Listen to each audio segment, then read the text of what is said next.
Olá, meus irmãos e irmãs, sejam bem-vindos ao canal Vinícius Siqueira.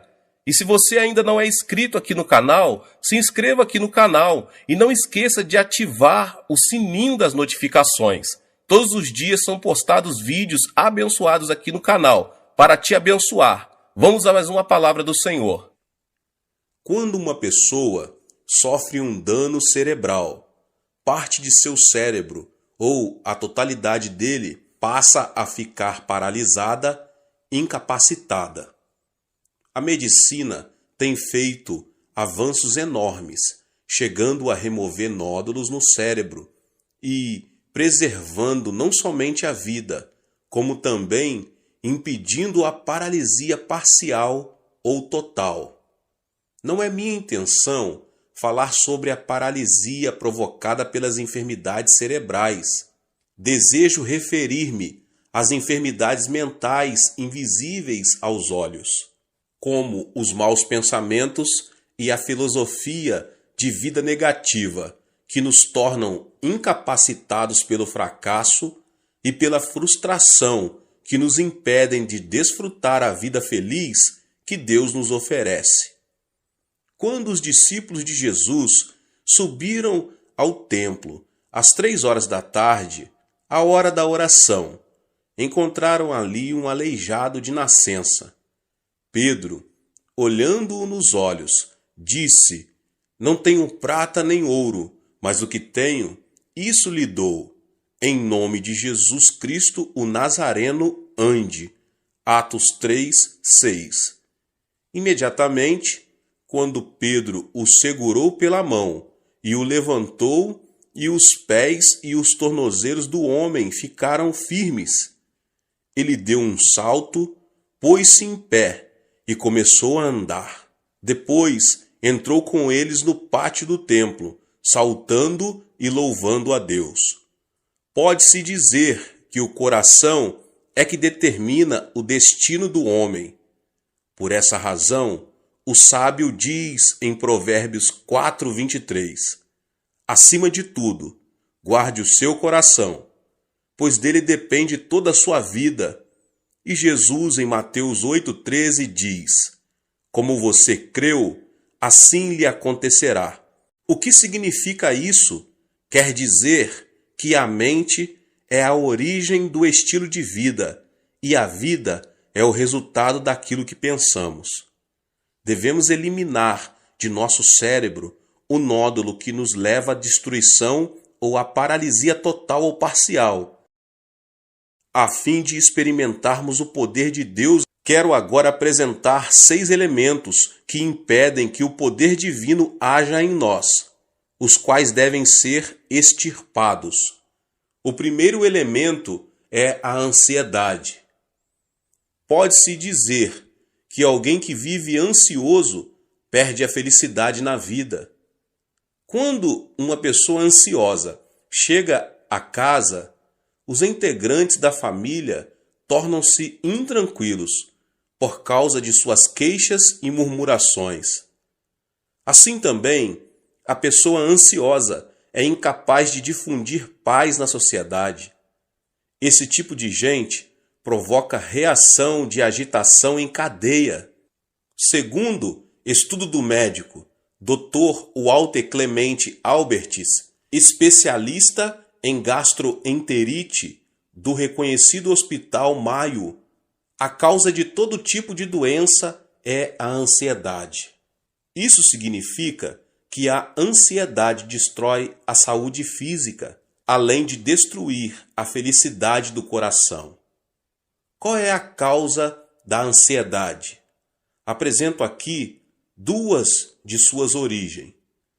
A primeira origem da ansiedade, as circunstâncias produzem ansiedade. Quando uma pessoa sente-se incapaz de enfrentar uma situação, torna-se ansiosa. Por exemplo, quando não consegue solucionar um problema financeiro ou quando vive uma situação que parece estar além de qualquer esforço humano. Certo dia, Jesus entrou num barco e disse a seus discípulos que passassem para o outro lado. No começo, O lago estava tão calmo que o barco deslizava, como um patim sobre rodas. Ao chegarem à metade do lago, porém uma forte tempestade, vinda do monte Hebrom, começou a açoitá-los. A embarcação estava prestes a ser inundada, de modo que, em vão, os discípulos tentavam tirar a água de dentro dela. O naufrágio se daria em questão de tempo. Foi então que os discípulos se lembraram de Jesus e clamaram: Mestre, não te importas que nos afoguemos? Jesus levantou-se, repreendeu o mar, e imediatamente o vento se acalmou e tudo ficou tranquilo. Olhando os discípulos nos olhos, ele disse: Por que vocês têm tanto medo? Ainda não têm fé? Observe que Jesus não disse: Vocês não têm fé. Isso se deve ao fato de que toda pessoa tem fé, de acordo com a medida que Deus lhe deu. O fundamento da fé dos discípulos, entretanto, eram as circunstâncias, os sentimentos e a emoção. Eles tinham fé somente quando tudo estava calmo. Ao terem a vida ameaçada por uma tempestade, sua fé transformou-se em dúvida, criando uma nuvem de ansiedade no coração. Portanto, devemos repelir os pensamentos oriundos das circunstâncias e as emoções da terceira dimensão, a fim de aceitar os pensamentos de Deus, os da quarta dimensão. Quando viram a tempestade e as ondas, os discípulos fracassaram em aceitar o pensamento de Deus, apesar de terem ouvido o Senhor dizer que queria passar para o outro lado do lago. Seus fundamentos de fé não eram a palavra de Deus da quarta dimensão, e sim as circunstâncias e as emoções da terceira dimensão. Foi por isso que o Senhor lhes perguntou: Onde está a sua fé? A palavra de Deus permanece para sempre e jamais muda. Apegar-se firmemente à palavra de Deus não é outra coisa senão aceitar o pensamento de Deus. Portanto, apesar das circunstâncias, se o fundamento do nosso coração é a palavra de Deus, mediante a fé, podemos estar livres de nossa ansiedade e preocupação. A segunda origem da ansiedade é que o pecado produz ansiedade. Quando peca, a pessoa torna-se ansiosa, porque perde a confiança diante de Deus. O pecado separa o homem de Deus. Quando Adão e Eva pecaram, não puderam permanecer diante dele. Gênesis 3:10 diz: Ouvi teus passos no jardim, e fiquei com medo, porque estava nu. Por isso me escondi. Qual foi a causa do medo? O pecado, sem dúvida. Ao comer do fruto da árvore proibida, Adão e Eva souberam que estavam nus e tiveram medo. Por isso não puderam apresentar-se diante de Deus. Da mesma forma, o homem que comete pecado não tem paz. As Escrituras dizem: Não há paz alguma para os ímpios. Isaías 48:22. Portanto, a consequência do pecado é a ansiedade. Se uma pessoa se sente ansiosa ao sentar-se e ao levantar-se, sua vida será uma ruína. Não obstante, se alguém se aproxima do Senhor e confessa todos os seus pecados, estes se tornam brancos como a neve, ainda que tenham sido como o escarlate. Não se trata de mudar as circunstâncias para que possamos desfrutar paz. Jesus disse: Nesse mundo vocês terão aflições. Contudo, tenham ânimo, eu venci o mundo. João 16:33. E o apóstolo João declara: Porque aquele que está em vocês é maior do que aquele que está no mundo. 1 João 4:4. Portanto, apesar das circunstâncias, deposite sua fé na palavra de Deus. O arrependimento o ajudará a se libertar de toda a ansiedade que tenta destruir sua vida. O segundo elemento é a solidão.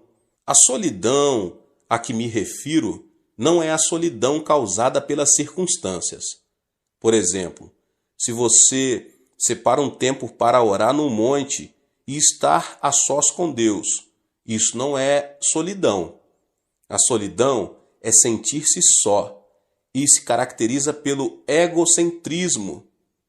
É querer receber sem dar. É manter-se indiferente à felicidade dos outros. Quando alguém se torna extremamente egocêntrico e não se interessa pelos outros, transforma-se numa pessoa teimosa e fria. Obviamente, ninguém será receptivo a uma pessoa que demonstre ser assim. Esse comportamento torna as pessoas ainda mais fechadas em sua solidão, levando-as à destruição. Deus não criou o homem como um ser solitário. Em Gênesis 2, 18 e 24, o Senhor fala: "Não é bom que o homem esteja só. Farei para ele alguém que o auxilie e lhe corresponda. Por essa razão, o homem deixará pai e mãe e se unirá à sua mulher, e eles se tornarão uma só carne." O homem nasce de duas pessoas.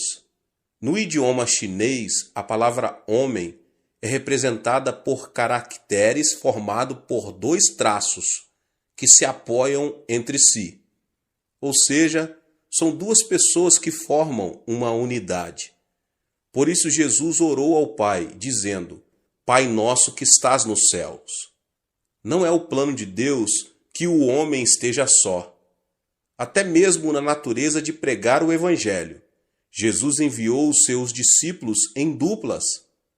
O apóstolo Paulo sempre esteve acompanhado de Barnabé.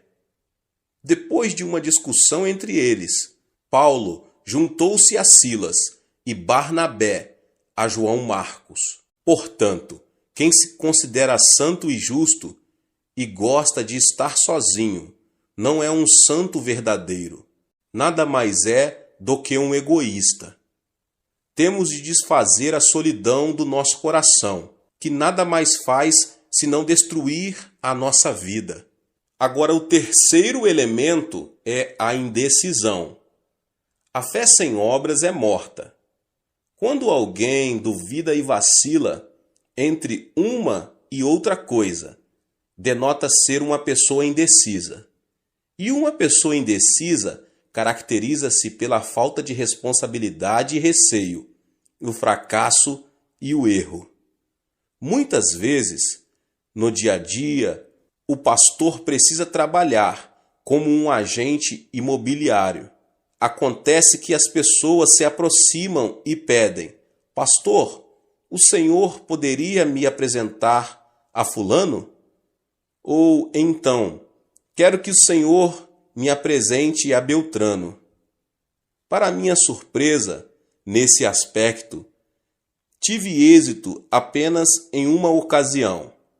Se uma pessoa não se decide quando tem ainda a possibilidade de escolher seu futuro cônjuge, nunca poderá deixar de ser um solteirão ou uma solteirona.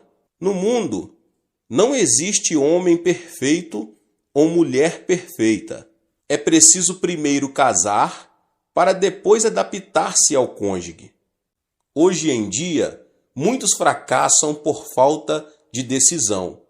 Surgem as oportunidades, mas estas são perdidas por causa da indecisão com que enfrentam a vida.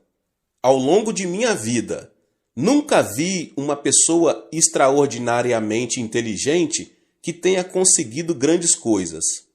Os chamados inteligentes pensam demais e dizem: "É preciso descartar esta possibilidade. Isto não funcionará. Ainda não chegou a hora de pôr isto ou aquilo em ação." O tempo passa e, no final das contas, eles não fazem nada. Portanto, podemos vencer se, com convicção, seguirmos em frente. Alguns membros da minha igreja já vieram a mim e perguntaram: "Pastor, o Senhor acredita que será bom para mim emigrar para outro país? O que o Senhor acha de eu começar um novo negócio? Devo continuar a fazer o que eu estou fazendo? Esperam então que eu tome a decisão por eles. Diante dessa situação, eu simplesmente aconselho: não me peça que tome a decisão por você. Vá ao monte da oração e ore. Clame a Deus, que certamente dirá que caminho você deve seguir. Diante da dúvida ou incerteza, devemos nos apegar a Deus e pedir-lhe de todo o coração que nos oriente. Então, Deus nos ajudará a tomar a decisão correta. Em Tiago 1, do 6 ao 8, diz: peça, porém, com fé, sem duvidar, pois aquele que duvida é semelhante à onda do mar, levada e agitada pelo vento. Não pense que tal pessoa receberá coisa alguma do Senhor, pois tem mente dividida e é instável em tudo que faz. O Senhor disse que não abençoaria pessoas indecisas.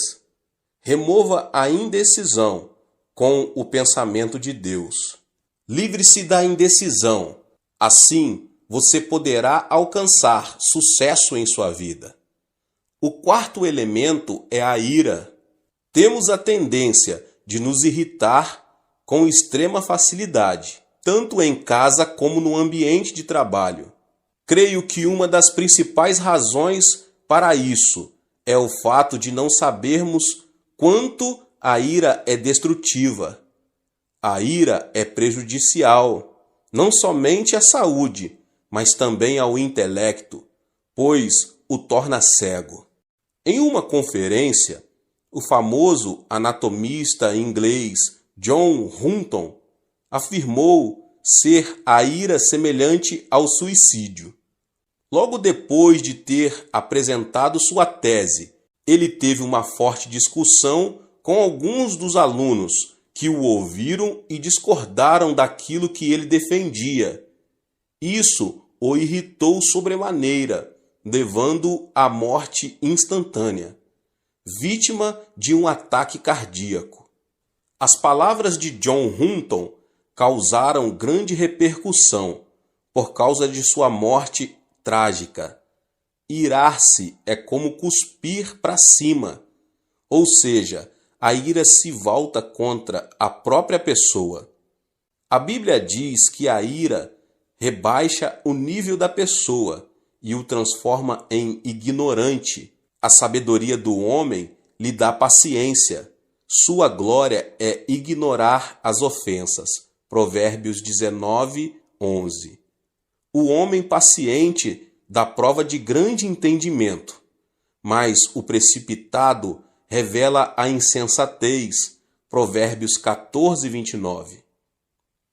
Além disso, a ira nos separa da alegria de Deus, porque irritar-se é cometer o mal na presença divina. Existem hoje muitas famílias destruídas por palavras cheias de ira. É aconselhável falar pacificamente, em tom moderado, ainda que seja em momento de ira. Quando preciso aconselhar pessoas que têm a tendência a se irar facilmente, digo: quando você voltar a se irritar, abaixe a voz e fale devagar. Se a sua esposa cometeu um erro grave, não levante a voz dizendo: querida, porque isso o levará a irar-se ainda mais. Fale em tom baixo e suave: querida. Qualquer pessoa tem a experiência de se ter irritado e depois de algum tempo arrepender-se de haver agido dessa forma. A ira destrói tudo. A ira não traz benefício nenhum à sua vida. Precisamos aprender a preservar e desfazer a ira que nos leva à destruição, e então nos será concedida uma nova manhã. O quinto elemento é a frustração. A pessoa que fracassa e tem pensamentos negativos, que fala de forma negativa e age de maneira negativa, é definitivamente alguém cheio de frustração. Uma pessoa frustrada não vive criativamente, não passa de um pessimista e tem uma autoimagem de desalento e fracasso. No idioma coreano, temos certas expressões negativas que são espontâneas. Dizemos com frequência, morro de, e o pior é que dizemos várias vezes ao dia, e isso mata a alma. Morro de fome, comi até explodir. Morro de felicidade, morro de desânimo, morro por causa da sujeira que existe aqui. Morro de calor, morro de frio. É tão lindo que quero morrer. Pergunta-me se o aprecio tanto, por que quer morrer? E não é só isso. Há canções seculares, cuja letra é também pessimista e frustrante. Deus não nos abençoará se vivermos chorando e pronunciando palavras negativas. A Bíblia diz, e caiu na armadilha das palavras que você mesmo disse, está prisioneiro do que falou. Provérbios 6, 2. Isso sugere a importância das palavras em nossa vida. Portanto, se falarmos palavras negativas, vamos viver sob a sombra da frustração. Tenho recebido muitas cartas que chegam do interior do país. No entanto, se o conteúdo da carta é negativo e frustrante, deixo de responder a ela. Ao contrário, se a pessoa que a escreveu, embora diante de frustração e de um panorama desalentador, denota a esperança, oro por ela e faço tudo o que posso para ajudá-la. Sabe qual é a diferença entre uma pessoa de sucesso e uma pessoa fracassada? As bem-sucedidas não se mostram frustradas diante de um eventual fracasso e logo se colocam em pé novamente. Ao contrário, as pessoas fracassadas denotam frustração, desanimam e cruzam os braços. Aqui está a diferença. A chave do êxito da vida está em ter coragem e não desanimar nunca. Aos 70 anos, com uma dívida de milhares de dólares, o coronel Sanders foi à falência. Ficou tão abalado que foi internado num hospital. Mesmo assim, não conseguia conciliar o sono. Certo dia, bem de madrugada, ouviu um hino que dizia: não esmoreças, Deus te protege. Descansa sob suas asas, Deus te protege. Como um sonâmbulo, dirigiu-se ao lugar de onde vinha o cântico. O hino vinha de uma pequena igreja. Ao entrar, encontrou uma senhora idosa que cantava o hino, curvada diante do altar. A voz daquela senhora parecia a voz de um anjo. No mesmo instante, ele se arrependeu e entregou sua vida ao Senhor. Repentinamente, sentiu uma grande paz.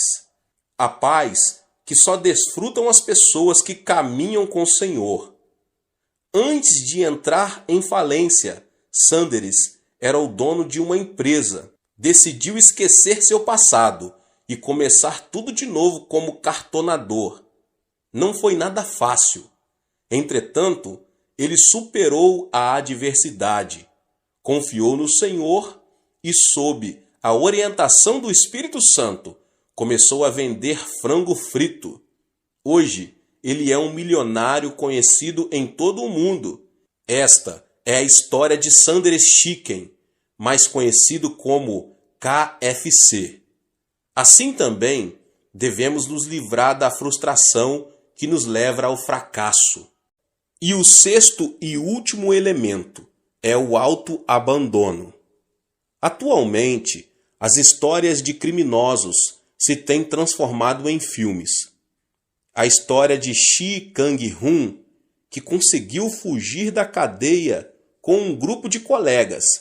Está numa tela gigante, sob o título Holiday. Esse tipo de material cinematográfico tem o mérito de nos ajudar a ver a sociedade de outro ponto de vista. Mas a filosofia de vida, o que tiver de ser será, dos protagonistas não é nada edificante. Faz alguns anos que Yu Yong assassinou 26 pessoas no espaço de 10 meses, o que causou um grande horror à sociedade coreana. Ele perdeu o pai num acidente de trânsito, quando ainda era menino, e a pobreza fez que esse homem visse a vida de forma tenebrosa. Depois de várias prisões, e quando sua esposa não suportou mais a situação e decidiu divorciar-se, ele abandonou tudo e transformou-se num assassino. Essa é uma história trágica da consciência do autoabandono. Conheço uma família em que o esposo é formado pela Faculdade de Medicina da Universidade de Tóquio e agora é professor de uma faculdade na Califórnia. Sua esposa é também profissional. Não obstante, uma pequena diferença de opiniões os separou emocionalmente. Ao final, acabaram sendo vencidos. O esposo começou a delirar e pensava que a esposa o queria assassinar. Por isso, dormia com uma faca à sua cabeceira. Você pode imaginar uma mulher dormindo tranquila ao lado de um homem que tem uma faca à sua cabeceira? Por isso, a mulher ficou louca. Graças a Deus, a mensagem foi transmitida por meu intermédio e eles aceitaram Jesus como seu Senhor, saíram do autoabandono e finalmente recuperaram a estabilidade familiar. Devemos nos livrar do veneno do autoabandono que destrói a nossa vida. Gênesis 2,15 narra: o Senhor Deus colocou o homem no jardim do Éden para cuidar dele e cultivá-lo. O jardim do Éden não é outra coisa senão o nosso coração. Na antiguidade, a fonte de vida encontrava-se no Éden, mas na atualidade, a fonte de vida se encontra no coração. O Deus que disse ao homem para cuidar do Éden, hoje nos manda cuidar do nosso coração. É necessário que os nossos pensamentos se fundamentem na palavra de Deus, para que o nosso coração seja preservado. Ou seja, o sucesso e o fracasso não dependem do destino. Podemos ser felizes se, mediante o pensamento de Deus, conseguirmos extirpar os 6 tumores do coração, a saber, a ansiedade, a solidão, a indecisão, a ira, a frustração e o autoabandono. Que você possa ter força no Senhor, na palavra de Deus, na oração, conseguir retirar da sua vida, em nome de Jesus Cristo, tudo que atrapalha o poder de Deus, o poder divino de atuar na sua vida. Deus abençoe a vida de cada um dos irmãos que ouviram essa palavra do pastor David Puyong Cho. Se você ainda não é inscrito aqui no canal, se inscreva no canal, ative o sininho das notificações para você não perder nenhum vídeo que são postados aqui todos os dias. Deixe também o seu like e não esqueça de compartilhar essa palavra com as pessoas que você mais ama. Nos vemos nos próximos vídeos. Amém. Ao receber Jesus Cristo como seu Salvador pessoal, seu espírito nasce de novo instantaneamente. Recebe no instante a vida de Deus, e nesse mesmo instante seu ser espiritual ganha a vida eterna. Mas sua mente e seus pensamentos devem ser renovados segundo seu espírito renascido. E essa renovação é obra que requer uma vida toda de tempo, energia e luta. Essa renovação é necessária se a pessoa desejar receber adequadamente as palavras remas conhecidas por Deus e agir segundo elas, permitindo que a criatividade poderosa da palavra falada permaneça vital. Lembre-se que nós temos a mente de Cristo. Muitas pessoas experimentam o renascimento espiritual, mas não renovam a mente a fim de verdadeiramente compreender os pensamentos de Deus. Por esse motivo, Deus que neles habita não pode mover-se livremente através do canal de sua vida de pensamento. Permita-lhe dar-lhe um exemplo. Certo dia, meu filho mais velho, que nessa época estava no 4º ano primário, veio procurar-me no escritório. Era evidente que ele queria perguntar-me algo, mas hesitava em fazer a pergunta. Finalmente eu disse: "Filho, você está tentando me perguntar alguma coisa." Ele sorriu. "Pai, se eu lhe fizer uma pergunta estranha, o senhor vai ficar com raiva?" "É claro que não vou ficar com raiva", assegurei-lhe. "Vamos, diga." "Bem, pai", continuou ele, "o senhor tem permissão de mentir para a sua congregação?" "Quando foi que eu menti?" perguntei. Ele sorriu.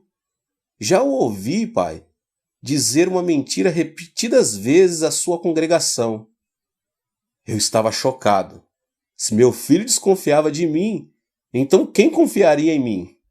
"Filho", disse eu, "sente-se aqui e diga-me quando foi que eu disse uma mentira." "Papai, tantas vezes o senhor diz à sua congregação que se encontra com Deus, de modo que fiquei curioso. Todo sábado eu ficava fora da porta de seu escritório, ouvindo quando o senhor preparava seus sermões. E às vezes abria a porta um pouquinho para ver se o senhor realmente estava conversando com Deus aí. Mas nunca vi o senhor realmente se encontrando com Deus em seu escritório. Ainda assim, nos domingos, o senhor sobe ao púlpito e ousadamente declara que se encontrou com Deus. Isso é mentira, não é, pai? Não tenha receio de me dizer a verdade. Sou seu filho. Não vou contar para os outros." Como ele era tão jovem, eu sabia que ele não compreenderia se eu lhe explicasse meus sentimentos com termos teológicos. "Senhor", orei, "preciso de sabedoria. Como é que posso explicar a esta jovem mente meu relacionamento contigo?" Subitamente um pensamento tremendo fluiu de meu coração e olhei para meu filho dizendo: "Filho, deixe-me fazer-lhe uma pergunta. Você já viu seus pensamentos?" Ele ficou em silêncio por instantes. "Nunca vi meus pensamentos." "Então você tem a cabeça vazia", respondi. "Você não tem pensamentos." "Não, pai, eu tenho pensamentos. Eu posso falar porque tenho pensamentos." Mas ressaltei: "Eu nunca vi os seus pensamentos, meu filho." "Como é que o senhor poderia ver meus pensamentos?" perguntou ele. "Eles estão em um lugar no meu cérebro e o senhor não pode vê-los." "Bem, então disse eu ao meu filho: embora você não possa vê-los, você realmente tem pensamentos, não tem?" "É claro, papai", respondeu ele. "Bem, expliquei. Encontro-me com Deus, embora você não possa vê-lo com os olhos. Deus é como seus pensamentos. A Bíblia diz que Deus é o Verbo." "Filho, o que é o verbo ou a palavra?" "O verbo é o pensamento vestido com vocabulário." Se Deus é pensamento vestido com o chinês, o povo chinês compreende os pensamentos de Deus. Quando os pensamentos de Deus estão vestidos com o inglês, então o povo norte-americano compreende. Quando os pensamentos de Deus vêm a nós vestidos em coreano, o povo da Coreia compreende. Filho, encontro-me com Deus ao ler a Escritura, a palavra de Deus, e os pensamentos de Deus tocam meus pensamentos num reino invisível e converso com o Pai Celestial através da palavra de Deus. Deus é como o pensamento. Meu filho imediatamente compreendeu o significado e acenou com a cabeça, concordando. Não posso ver meus pensamentos, contudo sei que os possuo. Sim, Deus é como o pensamento. Não posso vê-lo, mas ele está aí. Estou satisfeito. Sinto muito, papai, por tê-lo compreendido mal. Quando meu filho saiu, levantei-me e louvei ao Senhor. Pai, temia que ele não compreendesse, mas compreendeu. Entretanto, sei que não mais eu, mas o Espírito Santo que me ajudou a ter as palavras com que explicar sua maravilhosa presença. Agora deixe-me fazer uma pergunta. Com o que se parece Deus? Deus possui forma? Ele se parece com o ser humano? Como se pode explicar a presença de Deus? Deus é como o pensamento. Se você não tiver nenhum pensamento, então Deus não terá o canal através do qual falar a você. Você não pode tocar Deus com as mãos. Você não pode respirar Deus como se respira o ar. Deus não pertence ao mundo dos sentidos. Você somente pode encontrar-se com Deus através da arena devida de pensamento. Os pensamentos de Deus vêm mediante sua palavra, ou através do seu Espírito Santo. Os pensamentos de Deus tocam os pensamentos e é aí que você se encontra com Ele. De modo que se você não renovar sua vida de pensamento e se não renovar sua mente após a conversão, então Deus não pode realmente manifestar-se a você. Muitas pessoas ainda vivem com suas mentes antigas depois da conversão.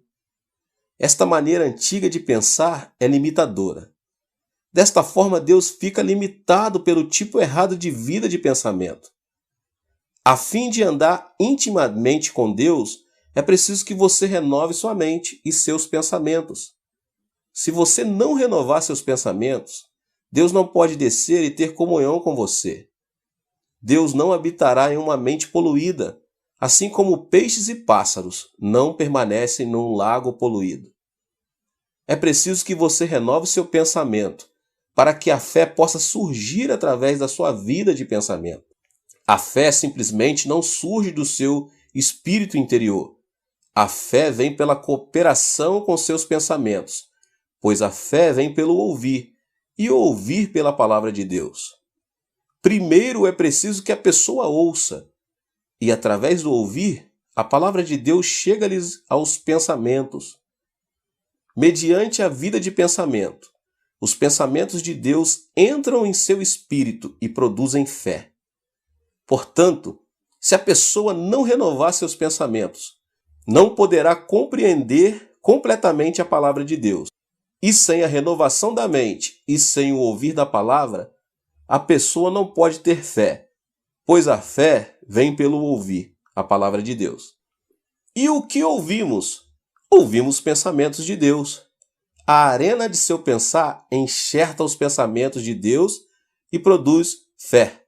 Através da fé, Deus pode fluir de você para os outros. A sua vida de pensamento é demasiadamente importante. Você deve renovar sua mente. Há 3 passos que você pode usar para renovar sua mente. E é preciso que você siga a fim de conseguir uma renovação de sua vida de pensamento. E o primeiro passo é mudar seu pensamento de uma atitude negativa para uma positiva. Para termos um exemplo, demos uma olhada em Pedro, o discípulo de Jesus Cristo. Os discípulos de Jesus estavam em um barco no mar da Galileia. Era noite escura e tempestuosa, e as ondas eram tão altas que o barco estava a ponto de virar. Lutavam desesperadamente para manter o barco flutuando, quando repentinamente viram Jesus Cristo, andando sobre as águas, indo em sua direção. Naquela época havia uma crença popular, que ao ver o marinheiro, um fantasma no mar, seu barco afundaria. Por isso, quando os discípulos pescadores viram a Cristo, ficaram paralisados de medo, pensando que seu barco ia afundar e que iriam afogar-se. Mas Jesus falou: Sou o Cristo, não tenhas medo. Pedro gritou: se és tu, ordena que eu vá a ti. Pedro sempre falava sem pensar. Era um homem terrivelmente emocional, mas tinha o dom da audácia, de modo que Deus o usou. Cristo então disse que ele fosse. Ao ouvir esta ordem, imediatamente aceitou a palavra de Jesus, e seu pensar foi renovado. Humanamente falando, Pedro jamais poderia andar sobre as águas, mas ao aceitar a palavra de Jesus Cristo, imediatamente sua mente foi renovada. Pedro mudou seu pensar de uma atitude negativa para uma positiva. Pedro jamais acreditaria poder andar sobre as águas, mas ao ouvir o mandamento de Jesus e aceitar essa ordem, mudou seu pensamento. Creu que podia andar sobre as águas, mudou seu pensamento, e os homens sempre agem de acordo com seus pensamentos. Quando Pedro renovou seus pensamentos, quando creu que podia andar sobre as águas, agiu de acordo com isto e saltou fora do barco. A noite continuava escura e tempestuosa, e as ondas muito altas, mas Pedro arriscou audazmente sua vida, lançando-se ao mar pela fé, e começou a andar sobre as águas. Os milagres sempre seguem uma mente renovada. Quando percebeu que podia andar sobre as águas, Pedro enfrentou as ondas. Seus pés molhavam-se com a espuma. Deu passo sobre a crista das ondas. Estava andando sobre as águas. Mas subitamente olhou a seu redor. Viu os negros vales criados pelas ondas e começou a voltar a seu antigo modo de pensar. Olhem para mim, pensou ele. Não sou eu um ser humano? Estou andando sobre as águas e não podemos fazer isso. Nós, os seres humanos, devemos andar na terra, não na água. Não sou um peixe, mas olhem para mim. Estou andando sobre as águas. Isso está errado. É-me impossível fazer isto. Ele mudou seu padrão de pensamento. Pensou que não podia andar sobre as águas e instantaneamente começou a afundar-se. Deus relaciona-se com cada um de nós através de nossa vida de pensamento. Quando Pedro recebeu a palavra rema de Cristo, renovou seu pensamento e por isso pensou que podia andar sobre as águas e andou. Mas ao mudar seu pensamento e pensar ser isto impossível, imediatamente começou a afundar-se. Este é um conceito muito importante, pois segundo o pensar dos homens também será sua ação. Se você pensa ser um rei ou uma rainha, agirá como rei ou como rainha. Se você pensa ser indigno e não ter valor nenhum, então agirá como se fosse indigno e que não tem valor nenhum. De modo que é vital que renovemos nossos pensamentos e pensamentos positivamente. Permita-me ilustrar este ponto com um exemplo real. Conheci certa vez um médico que se dizia ateu. Muito sofri por causa dele. Por muito tempo ele se opôs ao meu ministério, desafiando minha fé, atacando minhas palavras e crenças. Então um dia esse médico sofreu um derrame e ficou paralítico. E por causa de sua paralisia, ia morrer lentamente. Então o médico veio à minha igreja pedindo que eu orasse por sua cura. Muitas pessoas se gabam de seus pontos de vista ateus. Entretanto, quando essas mesmas pessoas experimentam a noite escura e se encontram com as ondas tempestuosas, seu ateísmo toma-se muito fraco. De modo que esse médico veio à minha igreja e orei por ele. Ele recebeu a oração da fé e levantou-se de sua cadeira e saiu andando com passadas fortes. Todo mundo batia palmas e gritava louvando a Deus. No domingo seguinte, foi à igreja andando sem ajuda de ninguém. Novamente pediu que eu orasse por ele, mas eu estava culpado demais e não pude orar. Ao ver que eu não podia orar pessoalmente por ele, mudou seu modo de pensar. Seus pensamentos regrediram e ele voltou ao seu antigo estado. Por não poder receber a oração da fé, tornou-se descrente de novo. Ao sair de meu escritório em direção ao carro, caiu e sua esposa teve de chamar uma ambulância a fim de levá-lo para o hospital. Regrediu por ter mudado seus pensamentos. O poder de Deus o deixou, e assim como Pedro começou a duvidar e afundar-se no mar da Galileia, assim o fez o médico, perdendo-se para seus temores e de novo tornando-se paralítico. Os pensamentos são importantes, de modo que não negligencie renovar sua vida de pensamentos. Seja totalmente positivo em seu pensar. Não pense negativamente.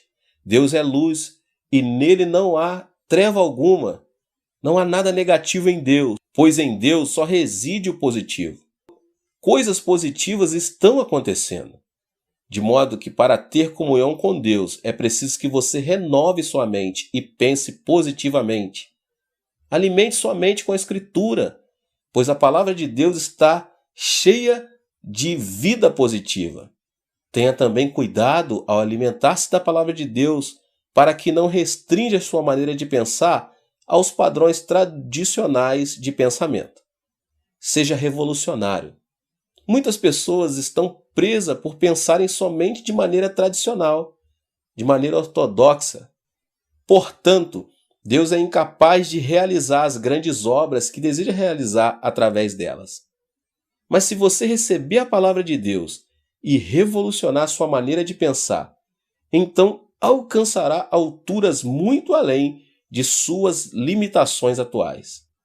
Quando estou na Coreia, tenho uma reunião com os meus 100 pastores associados todas as manhãs.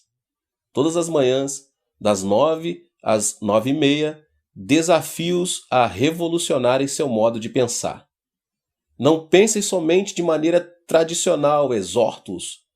Não sejam levados pelos pensar e ensino do pastor David Cho. Vão pela palavra de Deus. Alimente-se da palavra de Deus. Revolucione sua vida de pensamento. Expanda sua vida de pensamento de acordo com a Escritura. Então Deus poderá ter liberdade absoluta de expressar-se através de seus pensamentos. Depois de eu dizer estas palavras, meus pastores assistentes tornam-se grandemente motivados, recebem a palavra e, se tiverem um pensamento realmente revolucionário, o executam. Então eu vejo resultados. Não intervenho em sua obra, a não ser que estejam tendo problemas. Uma vez que delego a autoridade, essa autoridade permanece delegada. Já não me preocupo com ela. E, imediatamente, este método positivo que trabalho com os meus assistentes, ministros de sucesso, responsáveis pela necessidade de cerca de 50 mil membros adultos, tendo mudado sua atitude negativa de pensamento para a positiva, o segundo passo será treinar-se constantemente, a fim de pensar em termos de milagres. Esta atitude de pensamento pode ser vista na vida dos discípulos de Cristo. Certa vez Jesus saiu para o deserto com 5.000 pessoas seguindo. Além dos 5.000 homens, provavelmente também haviam mulheres e crianças. Na realidade, então, devia haver cerca de 20.000 pessoas ao todo. Aproximando-se a tarde, o povo teve fome. Estava ficando escuro e frio, e as mulheres e crianças começavam a ficar para trás ao longo do caminho. Cristo chamou Filipe. Filipe, posso ver que todo este povo está com fome. Alimente-o. Filipe, pois, recebeu a ordem de nosso Senhor Jesus Cristo para alimentar essa grande multidão. Se fôssemos apresentar este acontecimento em termos de hoje, podemos muito bem imaginar Filipe tentando organizar uma comissão para estudar a maneira de alimentar este povo todo. Podemos vê-lo recrutando membros para a sua comissão. Os escolhidos serão discípulos com alto grau de inteligência. Filipe daria abertura à reunião da comissão como relator que era, dizendo: Cavalheiros, nosso Senhor Jesus Cristo ordenou-me que alimentasse estas 20.000 pessoas no deserto. Assim, nossa comissão tem a responsabilidade de encontrar uma maneira viável de fazer tal proeza. Os senhores têm alguma ideia? Certo indivíduo levantaria a mão, e depois de Filipe ter lhe dado a palavra, diria: Você não sabe que estamos num deserto? Não estamos no centro de Jerusalém. É absolutamente impossível até mesmo pensar em alimentar essas pessoas aqui. Também penso assim, Filipe poderia ter respondido. Secretário, por favor, anote isso. Outro cavalheiro levantaria a mão. Senhor relator, desejo fazer uma pergunta? Temos dinheiro suficiente? Precisaríamos de pelo menos 200 denários para alimentar uma pequena parte desta multidão. Temos dinheiro suficiente? Não, responderia Filipe. Não temos nenhum centavo. Bem, então o senhor está louco pensando alimentá-los, retorquiria o homem. Sim, concordo com você, responderia Filipe. Senhor secretário, anote isto também. Um terceiro cavalheiro tomaria a palavra. Senhor relator, sabe de alguma padaria que pode produzir pão suficiente para este povo de uma vez só? Não, diria Filipe. Não conheço padaria alguma por essas redondezas. Bem, então levaria semanas para alimentar esse povo e isso é impossível. Sim, concordo com você, diria Filipe. Senhor secretário, anote isso também. Então outro discípulo falaria: Desejo expressar minha opinião também, senhor relator. Como vem, já está ficando tarde. Por que não os espalhamos, dizendo-lhes que vão e encontrem um lugar onde passar a noite e comer? Então seria concluída a reunião e Filipe juntaria a informação conseguida. Mas esta informação seria somente de natureza negativa e impossível. Informação que iria contra os ensinos de Jesus Cristo e que se oporia diretamente à sua ordem. Filipe então iria informar Jesus, mas ao começar a falar, André chegaria com 5 pães e 2 peixinhos. André, exclamaria Filipe, deixe de brincadeira. Você tem 5 pães e 2 peixinhos para alimentar 20.000 pessoas. Você perdeu o juízo. Mas André não lhe deu resposta. Simplesmente trouxe os 5 pães e os 2 peixinhos a Jesus. Jesus, isto não é suficiente para alimentar tanta gente, mas o trouxe de qualquer maneira. André tinha ouvido a ordem de Jesus. Sua mente aceitou o mandamento e, embora duvidasse, trouxe a Cristo o alimento que encontrou. André possuía o planejamento da possibilidade e, mediante seu pensamento, apanhou a visão de Cristo. Então Jesus abençoou o pão e os peixes, multiplicando-os, e a grande multidão foi alimentada. Todos os cristãos pertencem a Cristo, mas em Cristo há 2 escolas de pensamento, a escola de Filipe e a escola de André. Infelizmente, muitas igrejas pertencem à escola de Filipe, falam somente acerca do impossível, clamam que estamos num deserto, e que é tarde demais e que as pessoas não podem ser alimentadas. Falam com pouca fé, falam do impossível. A que escola pertence você? Sei que muitos vão a escola e universidade diferentes. Mas a que escola pertence você no que diz respeito à sua vida de pensamento? Você pertence à escola de Filipe ou à escola de André? Quando Deus me falou ao coração em 1969, dizendo-me que construísse uma igreja para acomodar 10.000 pessoas, fiquei apavorado. Em todos os instantes sentia-me como Filipe. Conversei com o corpo diaconal e todos pensavam como os discípulos de Filipe. Diziam-me ser impossível. Ao falar novamente com meus 600 diáconos, descobri que todos eles pensavam da mesma maneira. De modo que eu também me uni à escola de Filipe. Fui a Jesus e disse-lhe que não podia construir a igreja. Mas em meu coração Jesus ordenou: não pedi que você fosse conferenciar com os anciões e diáconos. Disse-lhe que construísse a igreja. Senhor, respondi, sabes que não tenho com que construir. será preciso muito mais dinheiro do que disponho no presente. Então, através do Espírito Santo, Jesus falou ao meu coração. O que você tem que poderia dar pessoalmente? E meu coração sabia o que ele estava pedindo, mas recusava-me a reconhecer seu pedido e disse: Jesus, não me peça que eu faça isso. Casei-me com 30 anos de idade e todos estes anos tenho economizado dinheiro a fim de construir uma linda casa e dá-la à minha esposa. Mas o Senhor respondeu: dê o que você possui. Pai, são somente $20.000, clamei. Isso não pode construir a igreja e o complexo de apartamentos. São precisos 5 milhões. A quantia que poderia conseguir pela casa não será suficiente. Mas Deus disse: venda a sua casa e traga esse dinheiro a mim com fé. Oh Deus, isso é terrível, respondi. Como posso fazer isso?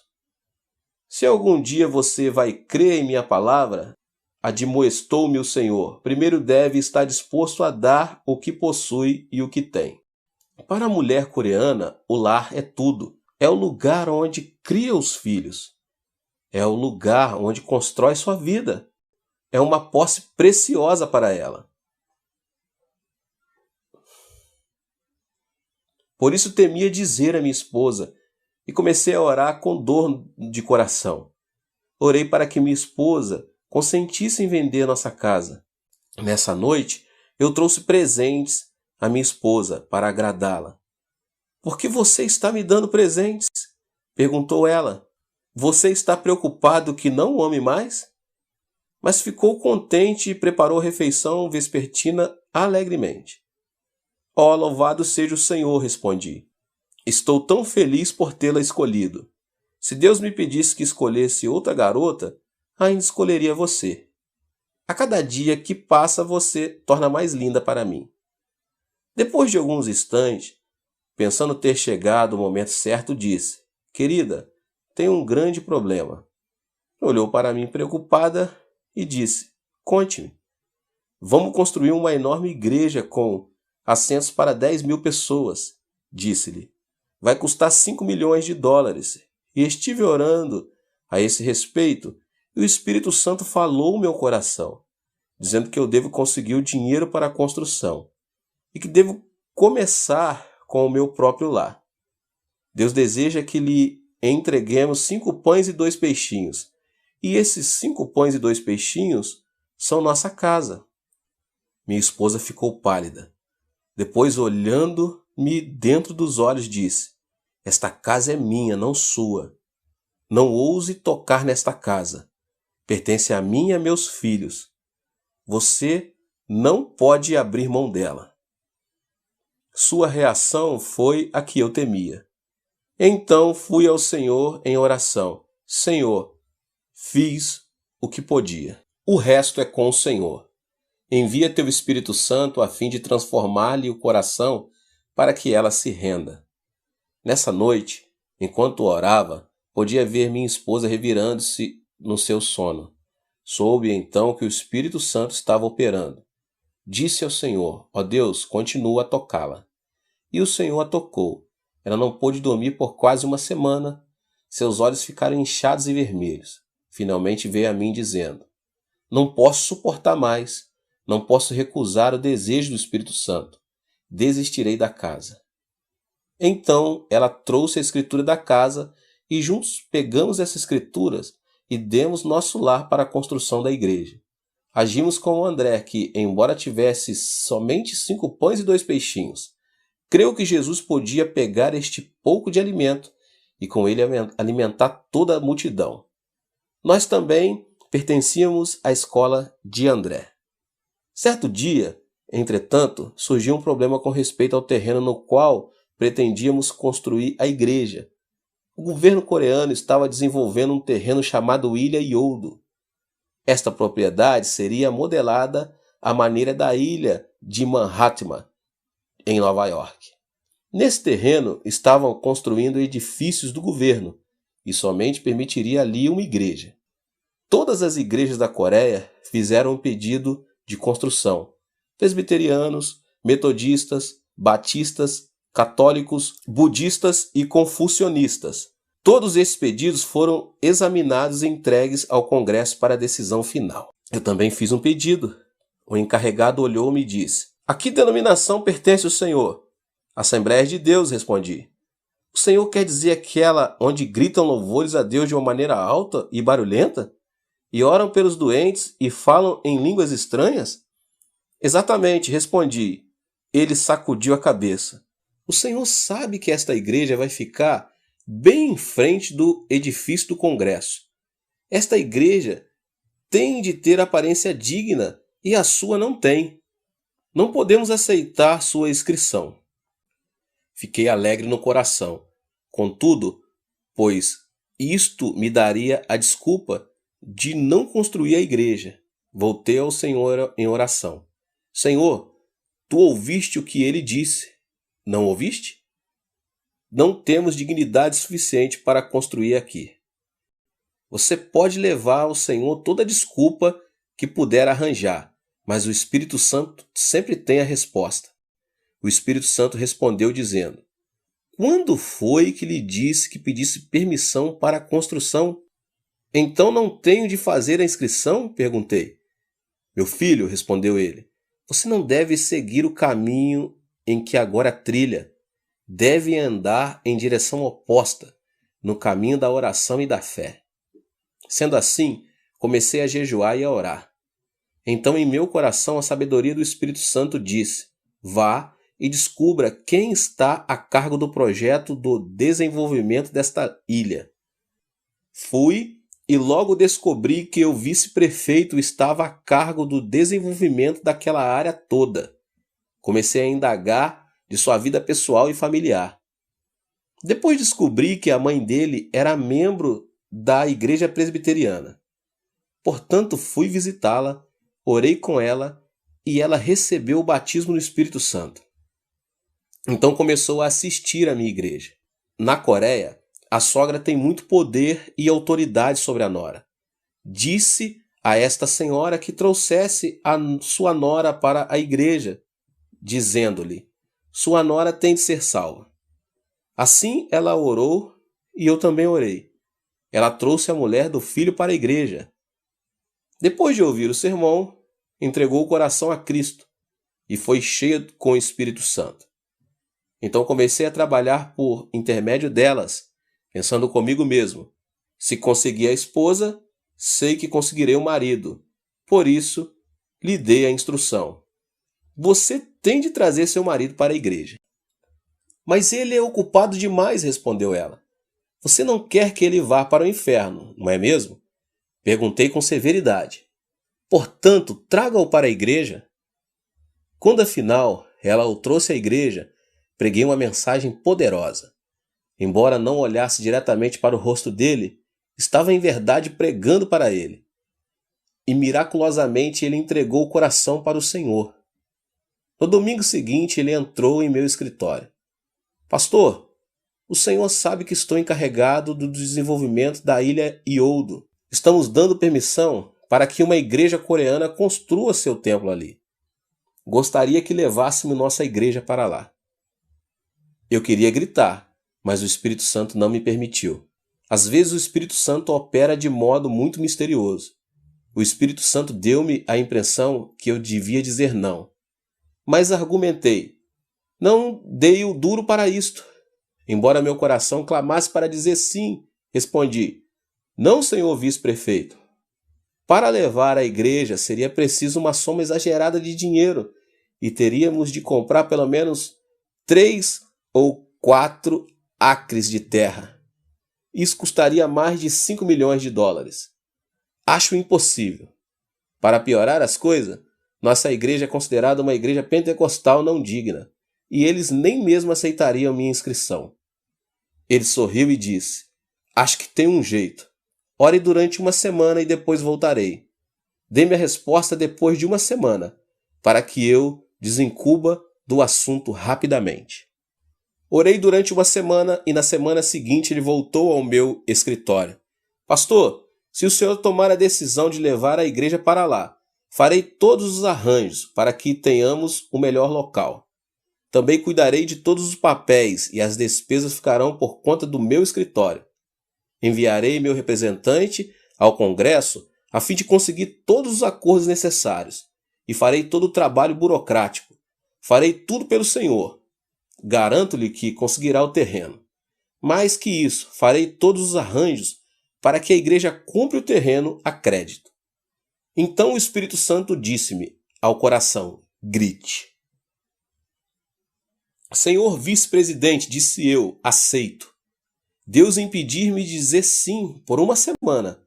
E como resultado, não somente conseguimos o terreno de um modo miraculoso, mas também não tivemos de preparar toda a papelada.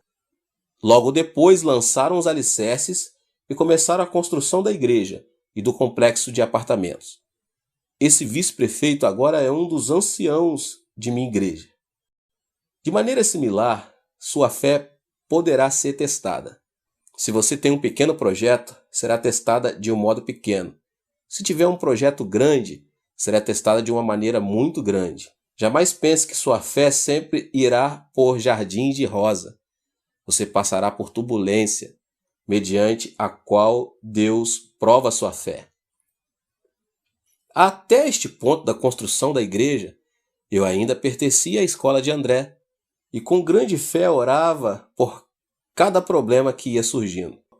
Mas então o dólar foi desvalorizando e o construtor reincidiu o contrato dizendo que precisava aumentar o preço da construção do prédio da igreja. Chegou a crise do petróleo e todos os bancos fecharam as portas para mim. Meu povo começou a perder os empregos e o orçamento da igreja mal dava para pagar os juros dos empréstimos. Não somente podia pagar os que trabalhavam na igreja, mas eu também não podia receber o meu salário. Então a companhia tentou processar-me porque eu não podia pagar o aumento necessário. E as contas começaram a chegar uma após outra. Conta de luz, de esgoto, conta de construção. Contas empilhavam-se sobre minha escrivaninha, mas eu não tinha dinheiro com o que pagá-las. Não tinha dinheiro nem para contratar um advogado. Ninguém quer ficar num barco que se afunda. E eu me afundava rapidamente.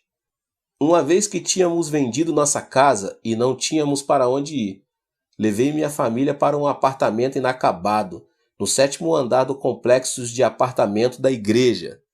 Não tínhamos águas encanada nem aquecimento, e estava fazendo muito frio. Todas as noites eu ia para o apartamento vazio, e todas as noites tremíamos de frio. Não tínhamos alimentos, e tudo parecia tão escuro. Estava chegando ao fundo, logo me tornei um discípulo de Filipe.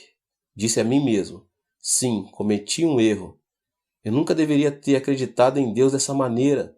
Devia ter pensado com o padrão tradicional. Eu não devia ter começado a andar sobre as águas. A coisa toda a respeito da fé é falsa. Todas as vozes que eu ouvi em minha vida de oração devem ter sido vozes da minha própria consciência e não do Espírito Santo. Sim, cometi um erro. Comecei a ter comiseração de mim mesmo. As pessoas começaram a deixar minha igreja. Todos os relatórios eram negativos. Minha família até mesmo começou a ter dúvida a meu respeito. Tudo parecia impossível. Eu estava cansado e com fome. É isso aí, disse eu. É o fim. Esta é assim chamada vida de fé. Vou pôr fim à minha vida. Vou matar-me, continuei. Vou morrer. Mas não desejo ir para o inferno. Tenho trabalhado para ti, Senhor, todos estes anos, e pelo menos devia receber alguma coisa em troca. Se o inferno for pior do que isto, por que devo ir para lá? Não posso viver num mundo como este. Vou suicidar-me. Mas, por favor, Deus, aceita minha alma e envia-me para o céu. O impacto da oração foi mais poderoso do que eu pensava. E enquanto eu orava, ouvi uma voz que me dizia: você é um covarde. Deseja matar a si mesmo e tornar-se objeto de escárnio para o meu povo. Você vai permanecer covarde? Ou você é um homem de fé? Sim, admiti, sou covarde. Novamente a voz falou: não somente você irá para o inferno, mas também levará consigo muitos dos seus membros que confiam em você. Você tomou o dinheiro emprestado de alguns dos anciãos e de alguns membros. Lembre-se dos milhões de dólares que tomou emprestado das preciosas irmãs da igreja. Todos eles confiaram em você. Agora você quer se matar, cometer suicídio. Você causará uma reação em cadeia. Por causa da sua covardia, muitos perderão a fé, terão lares desfeitos e alguns também cometerão suicídio. Que repercussão você fará sentir no mundo cristão? Estas palavras derramaram-se em meu coração. Caí de joelhos chorando. Ó Deus, então o que posso fazer? Por que não me deixas morrer? Deus respondeu: você não pode morrer, pois precisa perseverar. Precisa ter todas as dívidas pagas.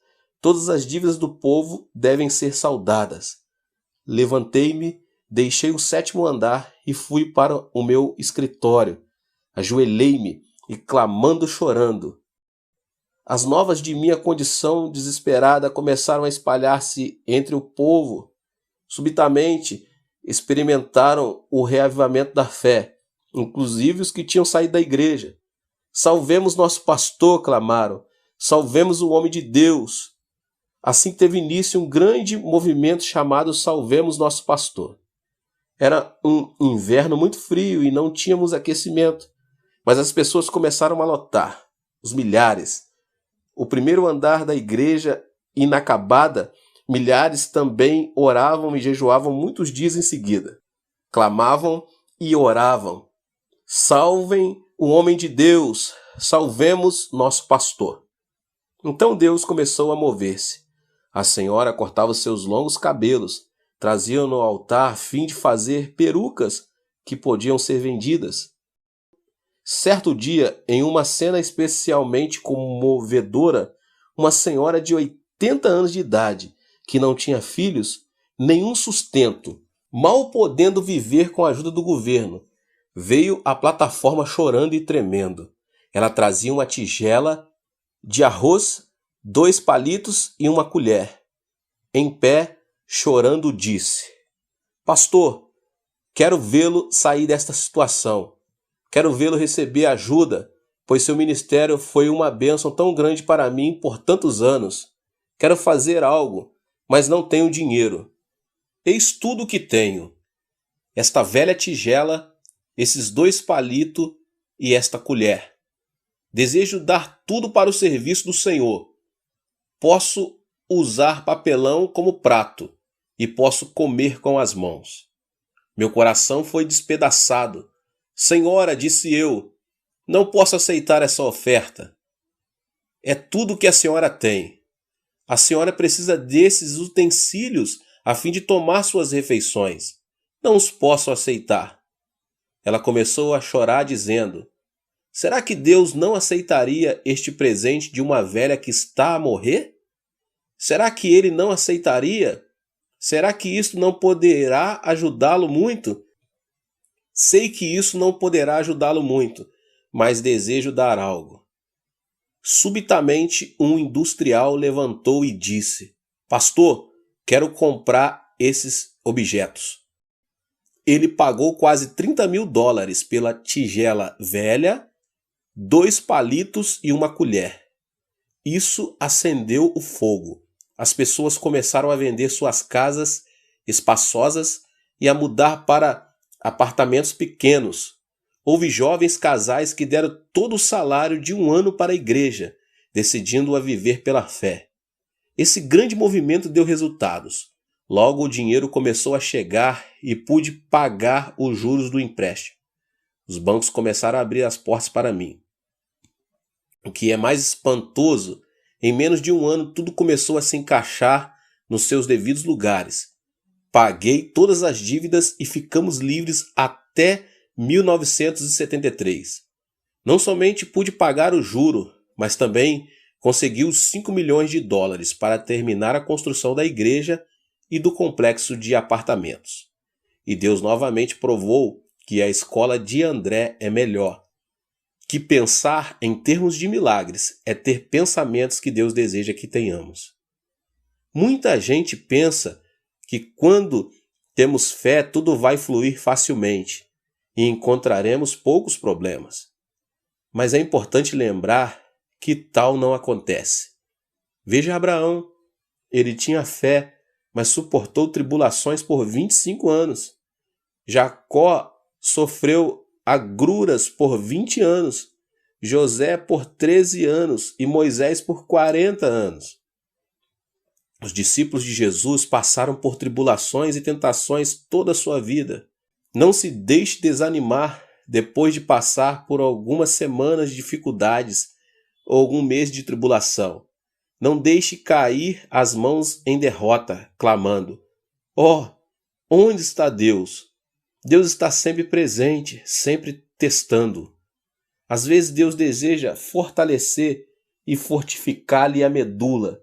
Às vezes, enquanto está sendo fortalecido, quase que pode ouvir os ossos estalando. Mas se firmar-se na palavra de Deus e tiver fé, então Deus jamais o desapontará. A fim de ilustrar este ponto, contarei outras de minhas experiências. Certa vez assinei um cheque de $50.000 com data adiantada. O cheque devia ser pago no dia 31 de dezembro. Comecei a buscar todos os fundos de todas as fontes possíveis, mas não consegui nem um centavo. Se eu não depositasse esse dinheiro no banco na data certa, os jornais iam dizer que o pastor da maior igreja evangélica da Coreia havia passado um cheque sem fundos. Eram 12 horas do dia em que o dinheiro tinha de ser depositado e eu orava: "Ó Deus, gastei todo o meu dinheiro, mais do que eu tinha. Tomei dinheiro emprestado de muita gente. Pai, para onde irei? Não tenho lugar algum para ir." Continuei a orar.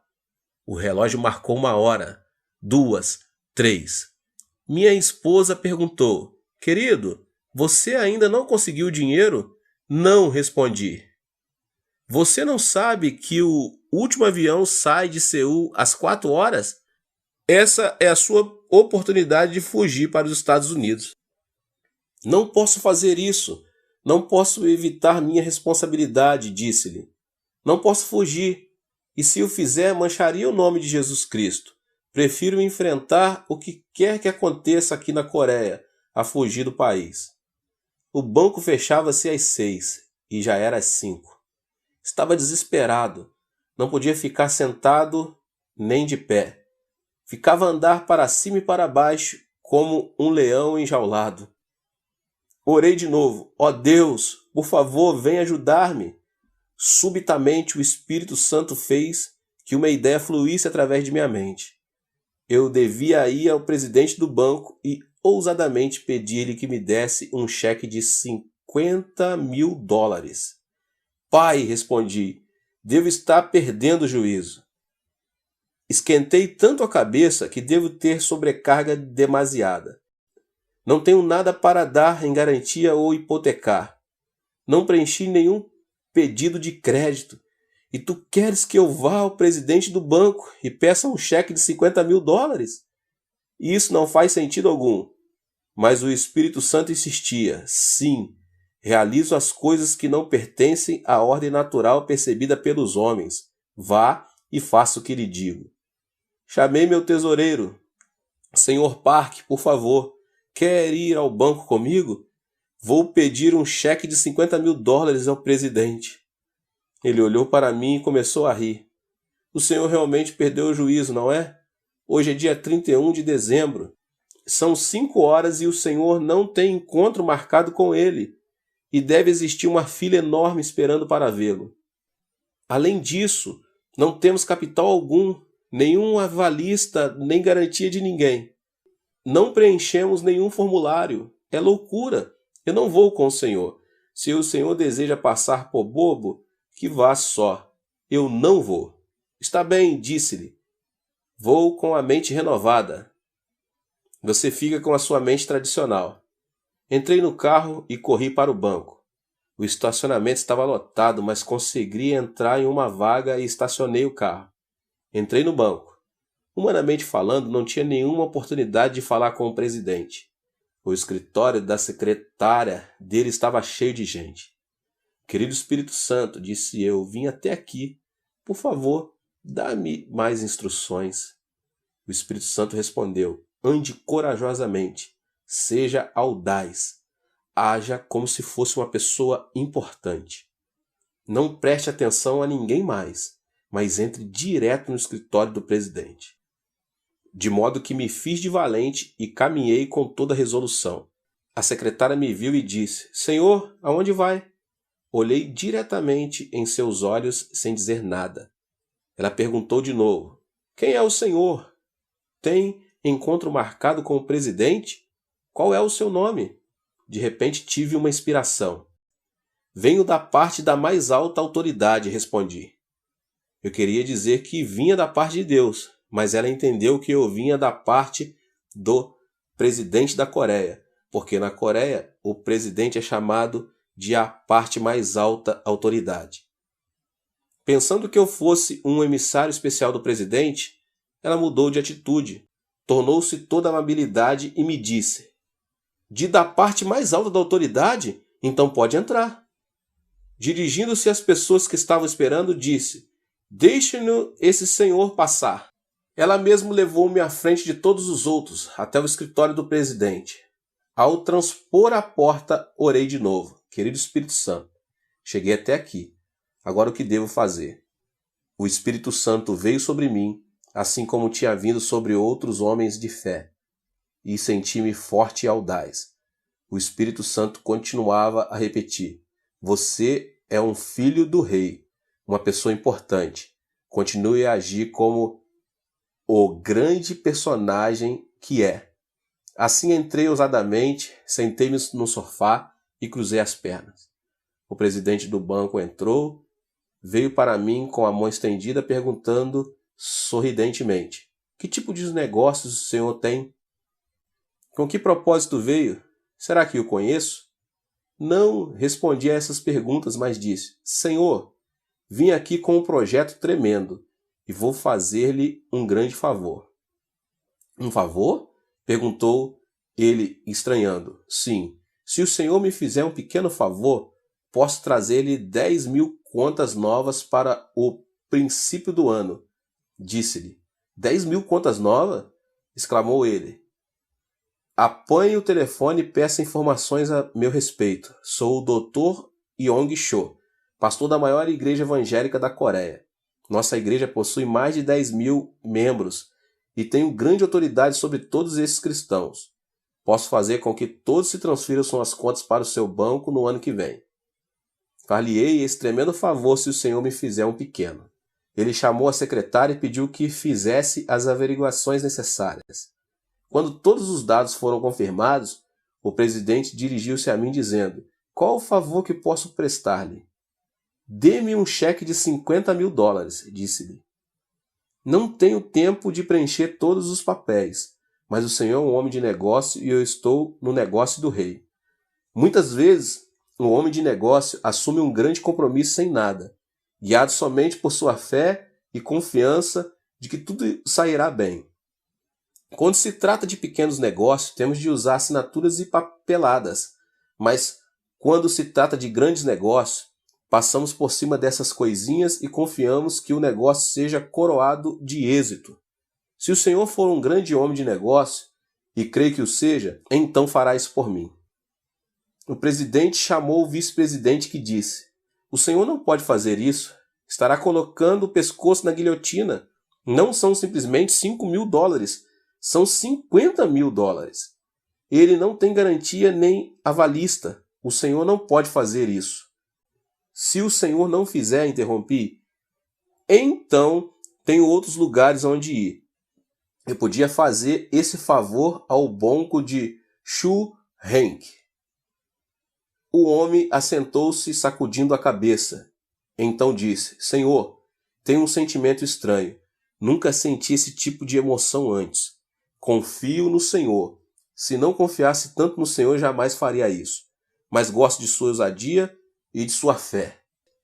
Ao assinar este cheque, estarei colocando toda a minha carreira e vida em suas mãos. E será a primeira e última vez que o farei, mas desta vez exporei meu pescoço. Traga-me um cheque de $50.000. Disse ele ao vice-presidente. Confio que o Senhor cumprirá sua promessa, disse-me ele enquanto preenchia um cheque de $50.000 de sua conta pessoal. Ao sair do escritório, com o cheque nas mãos, parecia que eu tinha 3 metros de altura. Uma vez mais eu estava na escola de André. Depositei o dinheiro justamente às 6 horas, enquanto o banco se fechava, e me salvei. Muitas vezes Deus opera até o último instante. Uma vez que você renove sua mente e aprenda a andar com Deus, então deve persistir até o último momento. Não se deixe apavorar. Renove sua vida de pensamento. Não fique restringido pelo pensar tradicional. Estude a palavra de Deus. Esse é o livro-texto com o qual você pode renovar a mente e enchê-la. Esta é uma pregação com a qual você pode renovar a sua mente e enchê-la de pensamento positivo e aprender a pensar em termos de milagres. O terceiro passo para uma mente renovada é que ela seja orientada para o êxito. Você deve permear sua mente com a consciência da vitória e com uma abundância de consciência. Deus jamais falha, de modo que se você estiver recebendo os pensamentos de Deus, sempre terá êxito. Deus jamais perde uma guerra, Ele é o vencedor eterno. Você deve ter a consciência da vitória. Deus jamais tem falta de coisa alguma. Você deve ter a abundância da consciência. Esta conscientização é importante. Se você tiver a conscientização da enfermidade, pobreza, doença e fracasso, Deus nunca poderá operar. Deus é o seu socorro, sua abundância, seu êxito. Deus é sua vitória. Se duas pessoas não estiverem de acordo, como poderão trabalhar juntas? Para andar e trabalhar com Deus, você deve, pois, enxertar os tipos de consciências de Deus à sua própria. Renove sua mente. Pense constantemente em termos de sucesso, vitória e abundância. Tendo renovado completamente seu processo de pensamento, então receberá a palavra rema de Deus. Ousadamente, assimile a palavra de Deus em sua vida de pensamentos. Por meio da oração, produza fé. Por meio da fé, poderá andar com a cabeça erguida. Ore somente para o Senhor. Embora não possa sentir nada, embora possa não tocar nada, embora seu futuro possa parecer escuro, ainda assim não tenha medo. Você está vivendo pelo conhecimento revelado. Está vivendo com novos pensamentos. Pensamentos de Deus, pensamentos de sua palavra, a Bíblia. Jesus Cristo é o mesmo ontem, hoje e para sempre. Deus, Jeová, jamais muda. A palavra de Deus jamais cai ao solo sem cumprimento. Não podemos viver só de pão, mas da palavra de Deus. Somos os filhos justificados de Deus e devemos viver pela fé. Em Jesus Cristo não há diferença de cor ou raça. Todos nós pertencemos a uma única raça, a raça de Jesus Cristo. Vivemos pelo seu pensar. Portanto, renove sua mente e reeduque sua vida de pensamentos. Pense grande, tenha grandes objetivos. Você tem uma única vida para viver. Por isso, não se arraste no pó. Não viva com a consciência de fracassos. Sua vida é preciosa para o Senhor. Você deve alguma boa contribuição a este mundo. Jesus Cristo habita gloriosamente em cada cristão. Portanto, você tem recursos inesgotáveis em seu íntimo. Cristo é tão poderoso hoje quanto foi há 2000 anos atrás. Você pode renovar seu pensamento enxertando os pensamentos de Cristo em seu coração, pensando positivamente, pensando em termos de milagres, desenvolvendo uma orientação ao êxito, à vitória e a uma consciência de abundância. Isso dá-lhe o fundamento do qual ver a palavra de Deus em sua mente, renovando por completo. Então você verá ocorrer grandes milagres. Efésios 3:20 diz: Ora, aquele que é poderoso para fazer infinitamente mais do que tudo quanto pedimos ou pensamos, conforme o seu poder que opera em nós. Chamo a isto de a lei de pensar e pedir. Muitas pessoas pensam que receberão pelo simples pedir. Deus dá resposta mediante sua vida de pensamento, infinitamente mais do que tudo quanto pedimos ou pensamos. O que você pensa? Você pensa pobreza? Você pensa doença? Pensa impossibilidade? Pensa negativamente? Pensa fracassos? Se orar dessa maneira, Deus não terá o canal pelo qual fluir. Qual é a sua vida de pensamento? Você renovou sua vida de pensamento? Deus está disposto a trabalhar abundantemente em sua vida, mas será por seu meio de renovação de seus pensamentos. Você deve ler a Bíblia, não a ler por costume ou prescrição religiosa. Não ler a Bíblia propondo novas formas legalistas de viver. Não leia a Bíblia por tradição histórica.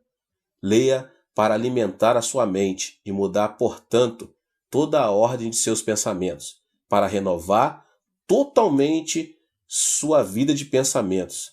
Encha o seu pensamento com a palavra de Deus.